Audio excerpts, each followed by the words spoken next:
we had a conversation in my kitchen about where sex lies in the list of priorities for men versus women once you have kids, right? Which I thought was really fascinating because for men it was like, number 1, make money, number 2, sex. And for women it's like, number 1, pick up kids. Number 2, do homework. Number 8, you have sex. Problem is that people aren't having those conversations. Probably. That men are just frustrated, and then women are pissed because the man is frustrated, and they're not having the conversation where they're saying, hey, I'm taking care of, 3 different people besides myself and 8 different avenues of care. Like I have softball, I have piano, I have tennis, I have Girl Scouts, I have your job, I have bills, and you just have your job and a little bit of kids and sex. And then but I don't think couples do talk about that. So I think it's important for us to talk about that because then it may give them an avenue to say, hey, you know what? I feel exactly like Steven and Bert, and I bet my wife feels exactly like Leanne. So maybe. Well, there's a frustration that goes into not having sex. I made a joke about it on stage a long time ago. So it was the idea of like, I'm gonna hit on my wife. What if I get shot down? Yeah, like fuck that. I don't want to get shot down by my wife. That's just supposed to be a sure thing. But it's not a sure thing. Do you think it's well, Steven's? It's definitely not. It's definitely not a sure thing. Right. But it should be. There should be there. That's it shouldn't. Patriarchal. It also shouldn't feel like rejection. Yes. Right. Like fuck rejection. It shouldn't feel like rejection, even if it's I can't do that now. I'm not there. I'm not ready. I'm not feeling it. I got numbers 1 through 6 to do. You're number 7, and I'll get there maybe later, maybe tomorrow. But when it feels like a rejection, as in I gotta go find pussy elsewhere, right? then it's like, wait, I'm married. I'm not supposed to feel this way, right? That's a really good point, Steven. It is a really good point, but I think the tipping point is different for everybody. Like your threshold of, okay, I'm not that you actually put a concrete number on it by any stretch, but your threshold of how many times she can say, I can't do this right now is probably much deeper than Bert's threshold. Like if I say 1, I feel like I get 1. I was about to say 1. I get 1. 1 no. And the second no, we're definitely divorcing. Like for sure, I am broken. We're not divorcing, but we should be definitely talking about this is terrible, right? I mean, like, and I'm like, that's a lot. That's kind of hard for me to. Then I feel like, okay, I've only got 1 no, and then after that 1 no, the shit show that happens after the 1 no is worth. I'd rather move that up to priority 2 and just get it done. Yeah. So I don't have to deal with the fallout of the feeling of rejection, which I don't want him to feel rejected. But sometimes that laundry list of shit we have to do. Yeah. I mean, Kathy and I are constantly on the phone because we're constantly in our car talking about, oh my God, I'm in the car for hours driving kids to and from all of their stuff. And as not exhausting as that should be, it's fucking exhausting. Because I think what happens is the laundry list of the stuff you could be doing instead of driving makes you feel tired. Imagine if I was calling Steven on the ride home going like, ugh, she tried to tell me a story yesterday. And he was like, what? You had to listen? I was like, I tried to listen. I couldn't listen. I told her halfway about shopping? Yeah, I was like halfway in. I was like, I can't listen to you talking about drop off. And you actually say that to me. So I don't think it would really happen to Steven. It wouldn't have mattered. I'm trying to think of the thing that you like as much as I like sex. And that's me listening. No, it's funny. Someone keeps telling me, not someone, but people keep saying I should read this book about the 5 languages of love or something, how people receive. No, but different people receive love differently. Like some people receive love sexually. Oral. Some people receive love by Anally. totally. Vaginally. I'm trying to think of the 5. Oral, anal, vaginal, hand job. Yeah. Then titty fucking. Okay, keep going. Okay. You got more? They By just the way, one more. I That's apologize if I'm not letting this podcast be the serious thing. Really. Anyone listening? It's fine. It's all. Keep going. Opens a I've conversation. been writing a lot of jokes lately. Have you? But this 2 weeks off have been letting me write jokes. I've been loving it. Yeah. Yeah. Keep going. So the five languages of love are. Yeah, like your language of love. Clearly, the way that you feel that you receive love is through sex.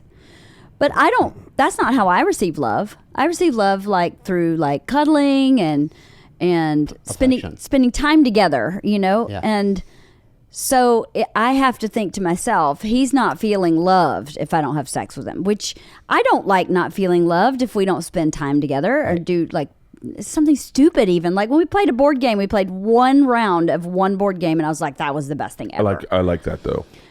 I know, but you really receive love through sex. That's really I do. your avenue. So then for me to then have the perspective of he receives it a different way than I receive it, Sure. I think is really helpful. Okay, what about this?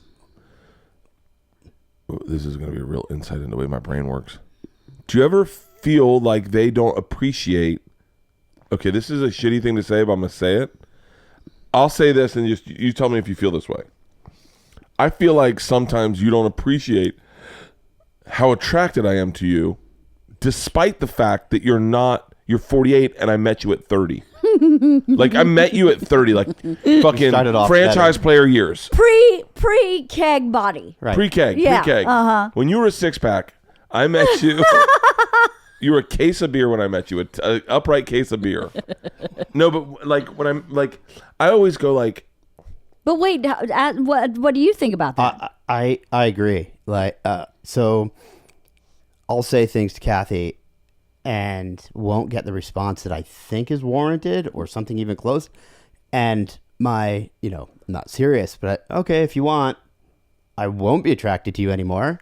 Like, aren't you happy that I am? Yeah. Aren't I you hear happy? this Aren't all you the happy time. that? aren't you happy that I think you're hot still? Right. Like you're changing just to go to bed, and I'm happy to watch. By the way, me too. Speaking. Yesterday, she had a conversation with me with her shirt unbuttoned and no bra on, and she was trying to talk to me, and I was like, Yeah. I love that. I think it's awesome. Right. But but it's annoying sometimes to them. but it's not. Yeah. It's not. It when it doesn't feel like appreciated. Like there's no. Like I feel like Kathy should feel pride because of that. She should feel empowered by that. Yeah, if every time I took my dick out, drool came out of your mouth, I'd go, oh, look at the power I got over that. I'd be taking my dick out. So you may be part Neanderthal. I'd be landing on the counter while you were cooking a Blue Apron, and you'd be like, Chop, hey, chop, chop, chop. Pass me Marina." the. Right. That's really funny. It's really interesting. I really thought Bert was maybe the only person that had a perspective. And I actually think that's a really healthy perspective for a long, happy marriage, right? I hear what you're saying, that you feel like that should be somehow at least acknowledged is the wrong word, and rewarded is not the right word, but maybe like appreciated. Like appreciated in a deep way. Yeah, but not like gee, thanks. But appreciate it as in a deep way. I'm gonna rip your pants off and show you why I appreciate See, it. it always ends up in sex. But yes, because that's how our brains work. That's the difference. So Yes. I think there's and so again, I know this is somewhat related to that first podcast, but when we talk about the differences and men trying to understand the differences women have and why it's a different priority and their bodies work differently and the vaginas work differently after popping out a bunch of kids and all these things. Yep. The fact is that our brains started at 1,000 miles an hour wanting sex, wanting to have orgasms because of the amount of testosterone that swirls through us. Right. And it hasn't changed. Right. We've had kids, we've grown older, and it's still like that. Right. So I still am. Maybe I want a little bit more sleep, but I also want that amount of sex and think about it that much that, as I did, 25, 30 years ago. I think that's partly the reason men have midlife crises is there's something about sex that makes you feel young. And I think, I don't like talking about this because it connects to my family, Mm-hmm. But there's something about someone who makes you feel young, mm-hmm. where you want to lose weight, you want to be healthy. You don't think about like binge eating or binge drinking. Mm-hmm. You just are like, yeah. It's almost like, and so I think, I know for a fact, like when we have sex, like this morning, you looked You looked literally 25. Aw, Well, like I kept kissing you because I was like, God damn it, she's beautiful. Aw, that's very sweet. Yeah, but then when you say no, I see the lines in your face. I'm a crone. Yeah, like I'm a hag. There's like a. But then here's my question back to what you're saying. If you from essentially the first boner to now have generally a similar same sex drive, right? But that isn't the case for women. If we think biologically, just biologically, men can produce babies until they die. Yep. Women can't.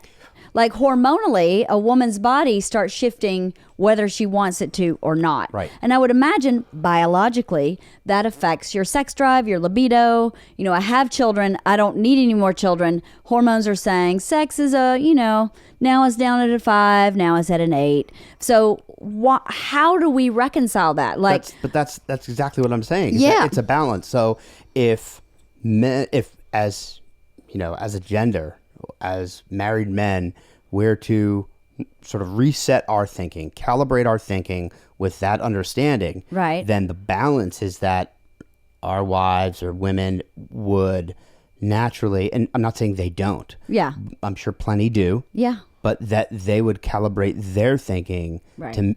to sort of meet in the middle and go, okay, I have to remember that 18-year-old sex drive or close to it, that 25-year-old sex drive is still there. Right. And it's chemical. Right. Like, I can't not think about it. Totally, yeah. I can't stop it. Right. And so if the person I'm attracted to and committed to is like, yeah, I'm good for now, then I still got to deal with the chemicals swirling through my brain right. that is preventing me from concentrating on whatever else I need to concentrate on. And it's a real thing. I mean, I believe it. Yeah. I see it. I live with it. Right. Where if he, in certain instances, not all the time, but sometimes if Bert really wants to have sex and we don't get to, it literally fucks up his whole day. Like he's off for the whole day. And then I feel responsible. Then I go, well, what do I do in this situation? Do I take care of him entirely? Or do I take care of me? I have to make a choice. Yep. What do I do? I can't find a middle. And sometimes, not all the time by any stretch of the imagination, but from every once in a while, and it's pretty rare lately, but every once in a while, I'm like, I just can't do it. And he just is like, well, my day's fucked. And now I'm going to, oh shit. And he's in a bad mood the whole day. And I feel terrible. But then I go, well, now if we have sex now, that's not what he's looking for either. It hasn't been that way in a while. It's been a while. Totally. But you're not the only person that listens to this that has that experience. Yeah, I definitely have been hard. I've said it on stage about, I put it in my last act. You ever had sex with someone who doesn't want to have sex with you? Not rape, but like... But like, I think that was was that in Secret Time? It was somewhere. Yeah, I remember hearing it somewhere.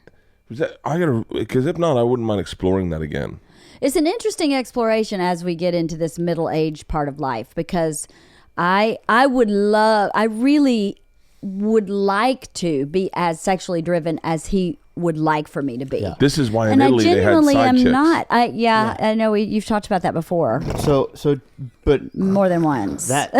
Talk about rejection. Oh, I thought you were going to say, what kind of side chick do you want? Yeah. I've already planned this one out. She doesn't speak any English. Yeah. She's learning though, right. And she's learning by phrases like anal again. She'd be from Sweden. She'd be tiny. No, I'd have a big one. There are no tiny people in Sweden. They're like the tallest people on the planet. Really big. I want her to be like 170 pounds. Tall. I want a giant. So I want you want her a big dad. keg. I'm going to call her Magnus.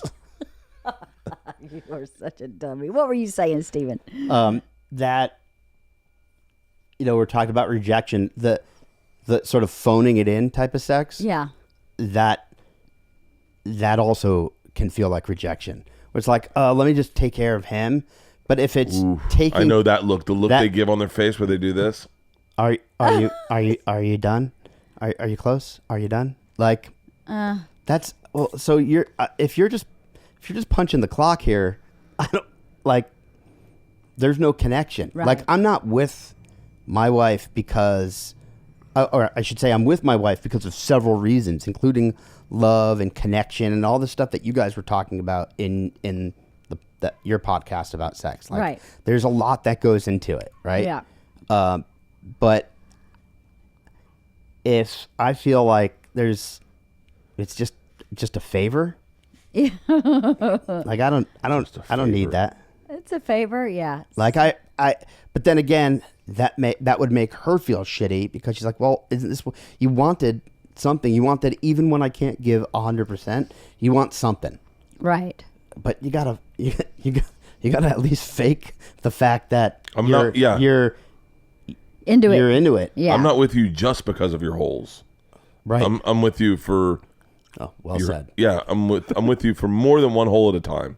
Well, sometimes I can say sometimes. I'm sorry, that's a fucking. That should be a T-shirt. That should be a T-shirt. I'm with her for one hole at a time. More than one of her holes at a time. Because my information goes in her ear holes, right?